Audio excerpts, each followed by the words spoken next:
Hi, welcome to this installment of West Trade Review's PostScript interview series. My name is Melanie Pierce. I'm an associate fiction editor at the West Trade Review, and I'm really excited to be joined today by Jane Campbell, whose short story, At the Park on Saturday, will be published in our online fall issue. Jane Campbell has an MFA from the University of British Columbia, where she served as prose editor of Prism International from 2013 to 2014. Her work has appeared or is forthcoming in publications, including Fourth Genre, Hazlitt Event, Show Me All Your Scars, True Stories of Living with Mental Illness, which came out in 2016 from In Fact Books, and Best Canadian Essays 2017. Jane, thank you so much for being here. Thank you. I'm so glad to talk to you today. Yeah. So I'm definitely super eager to talk to you about your short story, but I just wanted to start a little more generally, just asking some questions about your writing career and your writing practice and just getting to know you. So how did you come to be a writer? When did you start writing? What draws you to writing? Yeah, I always, was like the weird kid, like talking to myself on the on the playground, telling little imaginary stories or talking to my imaginary friends. So I think that had always kind of been with me. And then as far as a profession, I after I finished my undergrad, which was not in creative writing, although I did take some classes and stuff, I really, after taking a few years of kind of messing around and doing various jobs that I didn't like and that sort of thing, I decided that I wanted to pursue writing more seriously. So I went to the MFA program at University of British Columbia, which was a great experience, and met a lot of great people and had a chance to work on some projects I was really proud of. After I finished, actually, the day I finished my classes, I started working full-time at actually one of my work study jobs offered me a contract. So I started working at that full-time, and it became it was supposed to be temporary for the summer. It became permanent. And so that's kind of become my actual day job career, so to speak. So I work in communications in the healthcare system in British Columbia. So I still do that in a bit of a different role than the one I started in. And then I write, in all my quote unquote free time. So I have a young kid, so and I work full time. So I write, here and there. And I went through a long period where I wrote almost nothing when my daughter was young. And now that she's a bit older, I've been sort of getting back into it and publishing again, which has been great. So yeah. Yeah, that's cool. I always like to hear about writers' day jobs. I mean, especially when that day job is somehow related to writing, like communications or advertising or editorial work. So could you just talk a little bit about that, the relationship between your communications job and your creative practice? I don't know if those two fields like affect each other at all. I'd just be interested in hearing about that and just how you balance all of that, especially as a parent too. Yeah, no, it's or not balance it, as the case Right, often. culture. But yeah, no, so I mean, I think I was I was concerned going in. I had this idea, which I think people sometimes have, that like I would use all my creative energy at work and then have nothing left over for my own writing. But I haven't found that to be true. I actually find the more writing I do at work, the more prolific I am in my side writing. So I think, and communications, obviously it's a field that encompasses a lot of different things, and I've done different things over the years. I've done more media relations, I've done more sort of like strategic sort of internal communications, but yeah, I mean, one thing I think it's really helped me with my writing is just not being sort of precious about my writing, like seeing writing as, I write the articles and reports and stuff I write at work. I don't, if someone wants to change them or tear them apart or edit them, I'm like, that's, I'm not, it's not my art. I'm not here to, I'm not here to make something that I think is beautiful. I'm here to make something that is, meeting the needs and the goals of the organization. So yeah, but I think I've been able to carry that over a little bit into my own work and just kind of go with it a little more, and not get too upset about people, not seeing my vision or not liking the way I wrote a sentence, because yeah, you kind of lose your ego pretty quickly. And so, yeah. That makes sense. So what does your writing routine look like? Like, do you try to wake up early, or do you just, seek out pockets of time whenever you have them? What does that look like in your day-to-day life? Mm-hmm. Yeah, and it took me a really long time to find a good one. Even before I had my daughter, just working full time, I found it really difficult. And I think for a long time, I had this idea, I'm just going to write half an hour a day. And like, I could always find half an hour. And like, that's such a little amount of time. And, that never really worked out for me, because it usually takes me just half an hour to like get into like the zone of writing. So I would write for half an hour, and then I'd be in the zone, and then I'd run out of time, and I'd end up with these crazy stories that were like completely disjointed and went all over the place, and because I was never really getting into the story. So now what I try to do is write in blocks, and I usually try to do like twice a week, like once on the weekend, once in the evening sometime. So I'm very lucky to have a partner that's supportive of me in this, which makes a huge difference. So yeah, and that's, and then I just find little pieces here and there, like maybe I edit something on my lunch break, or, that sort of thing. But yeah, that's, it's surprising how much you can get done in maybe 3 or 4 hours a week, actually. Yeah, I feel like that's been true for me too. Like sometimes, and this is of course like you can burn out pretty quickly, but sometimes the more I'm working like at my day job or day jobs, as the case may be, sometimes the more I'm seeking out those pockets of time and like Mm-hmm. really protective of them, and then getting more done. So yeah, it's kind of funny how that relationship between jobs and creative writing can affect your productivity in ways that maybe you wouldn't expect. Mm-hmm. Yeah, Yeah, for sure. cool. Okay, well, this is a good segue, I think, actually, to talk about your process specifically for this story Mm-hmm. at the park on Saturday. So I just want to give our viewers a quick summary. So in Jane's story, a young boy has disappeared. The narrator is a woman named Julie, and she is the boy's mother, and she's the main suspect in the case. And when the story opens, the police are questioning Julie, and we're in the scene with her being questioned. And the way the story works is the police will ask her a question, she'll answer the police, and then she kind of will turn to the reader and give a more detailed, expansive version of what happened that day.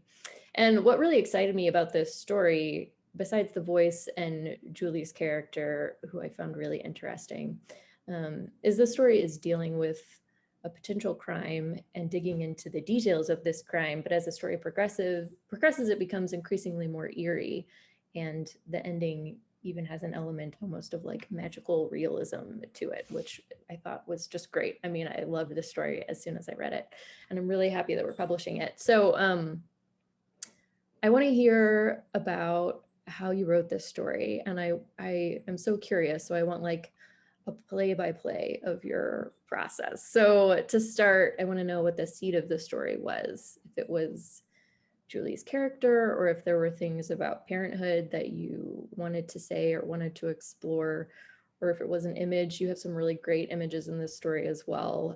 The first one that comes to mind is, of course, the pond covered in goose shit. So what was the first thing that came to you? Yeah, so the sort of inspiration or the beginning of this story was, I was at the park with my daughter, and she, I think I was leaving and I was trying to get her to follow me, so she kind of hung back, maybe 20 or 30 feet, and she was kind of messing around, and she stepped behind this tree. And for a second, I couldn't see her at all. And I had this kind of moment of, it was just kind of this surreal moment. It was kind of like, it wasn't a big tree. It was kind of this weird optical illusion of like where she was standing. You just couldn't see her. And obviously, she walked out, and it was just a, it was just like a 5-second thing. But I think that moment, it was such an odd moment. It kind of stuck with me, and I was kind of like, I think it's kind of a classic fear. I think every parent has. Of course, every parent fears something horrible happening to their child, and then that fear of being in a public place. And everybody's been on the playground and their kid goes behind the slide and you can't see them, and you have this moment where your heart just sinks and you think, oh my, where did they go? And most of the time, 99.99999% of the time, they're just on the other side of the slide. But so then I started thinking about like, well, what if they weren't, and then the story just kind of built out from there. And that's, and I think that, I've consumed a lot of true crime since early childhood. I grew up watching Dateline NBC and Unsolved Mysteries, and so I think then I kind of brought in that piece of it of like, well, if this really happened, of course the mother would be a suspect. She would be interrogated and would have to not just defend her actions at that specific time, but kind of defend herself as a parent too, which I think is also, even though most parents would never be in a position that extreme, I think most parents know what that's like to feel like all their choices and their ability as a parent is being questioned. And everybody has those things they feel like they didn't do well or they could have done differently that kind of bubble to the surface in those moments. So yeah, that was kind of where all those ideas started. And then at a certain point, I just kind of sat down and just sort of sketched out an outline, and then I went from there. Cool. Yeah. It's funny that you mentioned true crime because, I can definitely see the influence of that genre in the story, of course. So that's also something I'm interested in.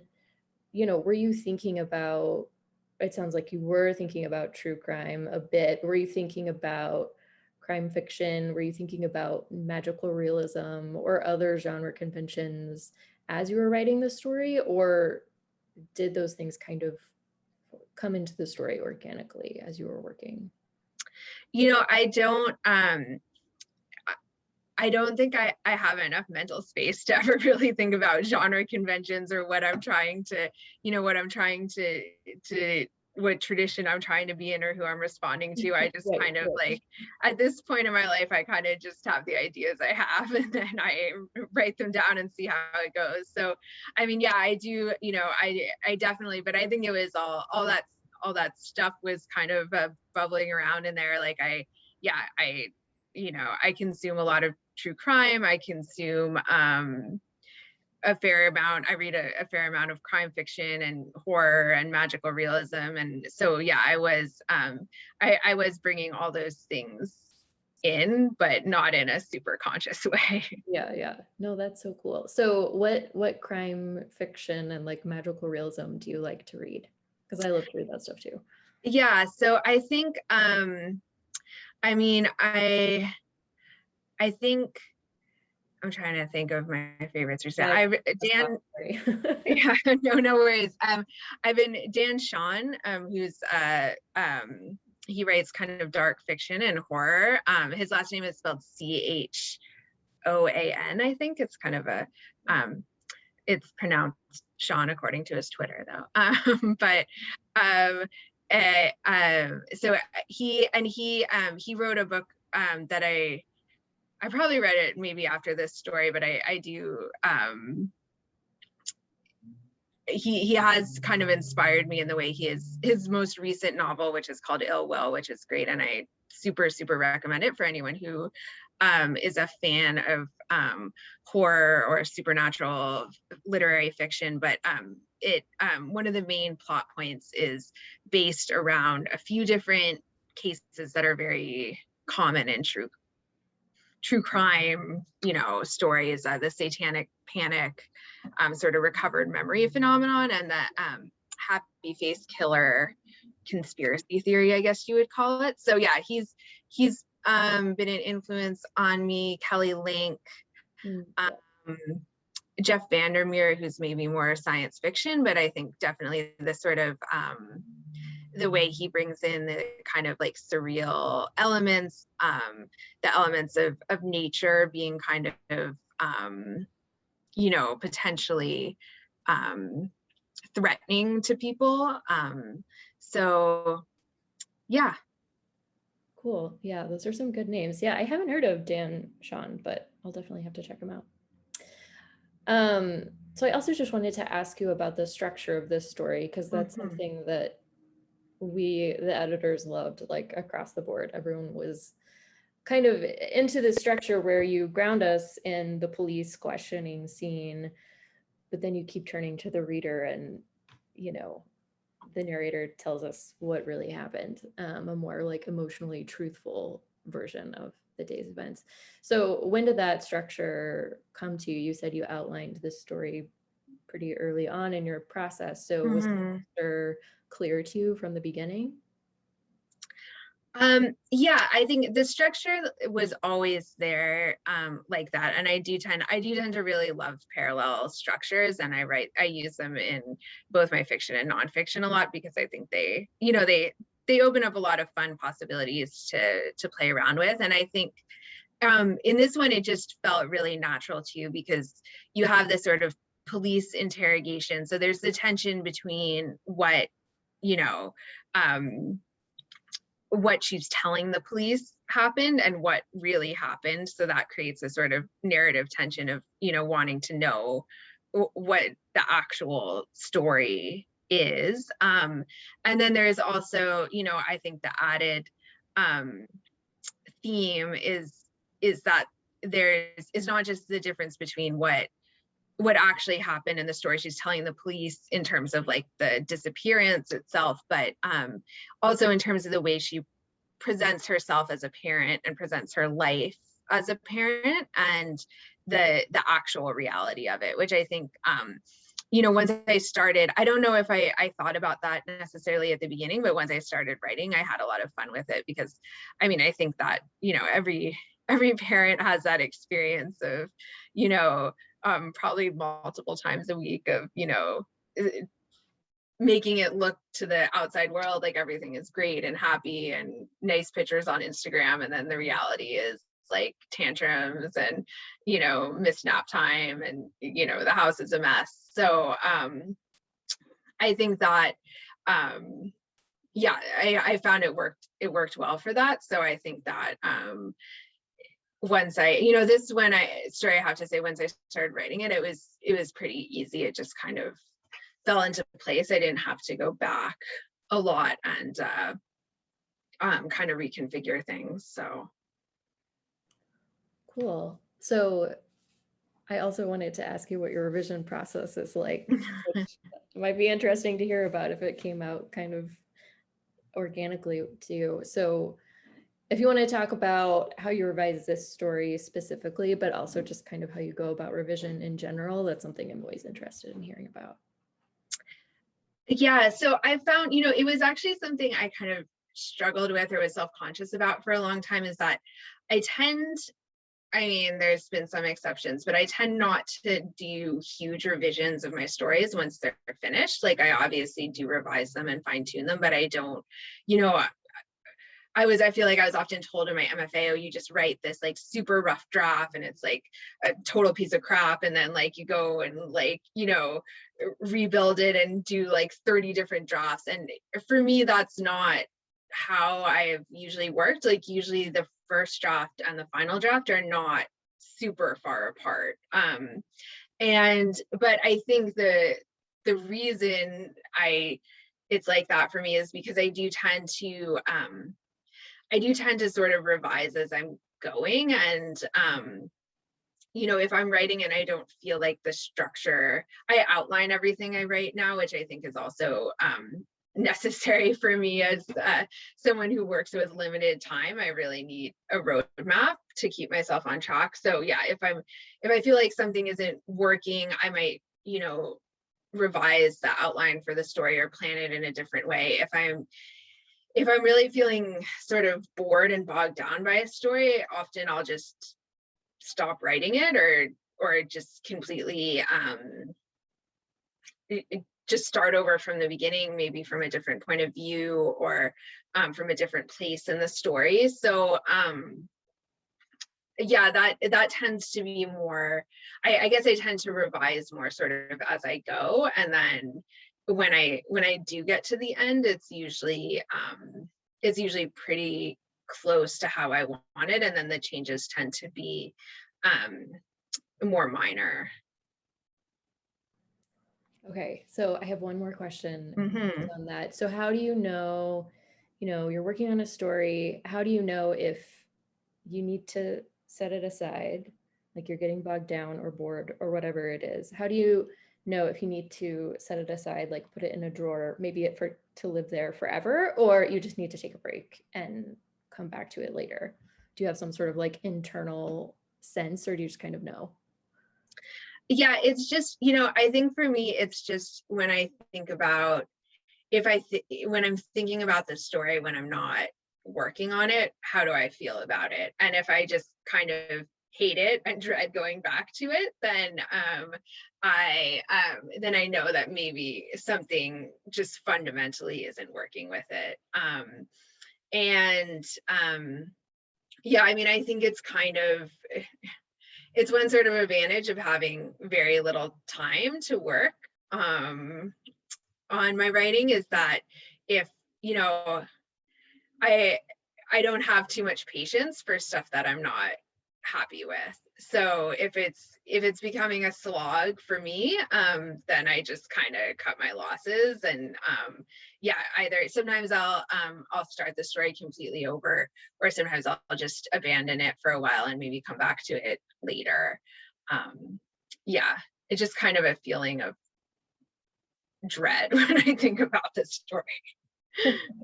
Yeah, that seems like a bad sign. Okay, cool. I like too how that ties back to your early comment on like your full-time job kind of stripping away your ego about Mm-hmm. writing. So yeah, cool, great. Well, that's so interesting. So can you read from your piece for us? Yeah, sure. So I'll just, and I think I'll just start at the beginning and read the first few pages. So this is at the park on Saturday. Okay, let's start with yesterday morning after you woke up, before he disappeared. What's the first thing that happened? I was here yesterday too, not in this exact room, but an identical one down the hall. It isn't what I expected. It looks like a meeting room at a rec center, windowless, but neat and well lit. They said they wanted to question me again to make sure they didn't miss anything. I know they're just hoping they'll catch me in a lie. Julie, the male detective says when I don't answer right away, can you tell me what happened the morning your son disappeared?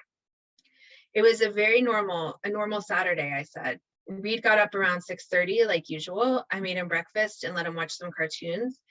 Terry, my husband, me and him got dressed and cleaned the kitchen and had our breakfast. And then I said I would take Reed to the park. What time was that? He asked. Around 10, I replied. It was, in fact, a normal morning. When Reed burst through our door at 6:15 and cheerfully announced, it's wake up time, I muttered, I'll get up, I'll get up.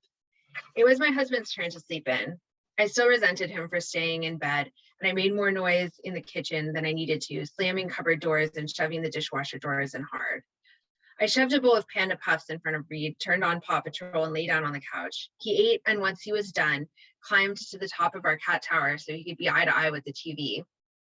Gus, our poor cat, shuffled by, saw his favorite perch was taken, and collapsed in resignation by the patio door. I watched all of this out of half-closed eyes as I drifted in and out of consciousness. At some point, Terry got up and found me asleep, our son teetering on the cat tower where he expressly wasn't allowed to be, the coffee unmade, the table littered with stray Panda Puffs and splashes of milk, and the dishes from the night before still in the sink. Terry went about fixing the mess, pulling Reed down despite his protests, grinding the coffee, washing the dishes, without a word to me. Sorry, I said. I'm getting up. Did I tell you to get up? You strongly implied it, I thought, but didn't say. It was too early to get into it with Terry. I went and changed into my clothes. When I returned, I'd found he'd made poached eggs, my favorite, for himself, without offering to make any for me. For weekend breakfast early in our marriage, we'd French press coffee and fry up potatoes and go for a walk and snicker at all the hipsters stuck online for brunch. I poured myself a bowl of cereal. 2 hours later, Reed was still entranced with the Paw Patrol pups, and Terry and I were on opposite ends of the couch looking at our phones. The apartment was still a mess. The fridge was almost empty. I got up and grabbed a granola bar from the kitchen and sat back down. Didn't you just have breakfast? Terry said. It's none of your business what I eat, I replied, though ever since I'd failed to lose the 30 pounds I gained when I was pregnant, he'd certainly made it his business. Those have a lot of sugar, he said. I switched off the TV and got up. Reed wailed, my Paw Patrol. We're going to the park, I said. No, I want to stay inside, Reed said. It's a nice day, we're going outside, I said. I took his hand and dragged him into his room to put on his clothes as he sniffed and protested. The male detective looked down at his notes. He's in his 50s, I guess. He has a severe posture of someone who was once very good at sports. Now he is balding and has a paunch jutting over his belt. And the park you went to, Dogwood Lake, you go there often? Yes, I say. Every day sometimes in the summer. It's walking distance from our place. It's very nice. The lake was really a smallish man-made pond, and its shores were usually blanketed in geese shit, but there was a decent playground. I sometimes took photos of Reed playing there, the pond far enough in the background to shimmer, and put them on Instagram. Truth be told, I found the playground pretty tiresome.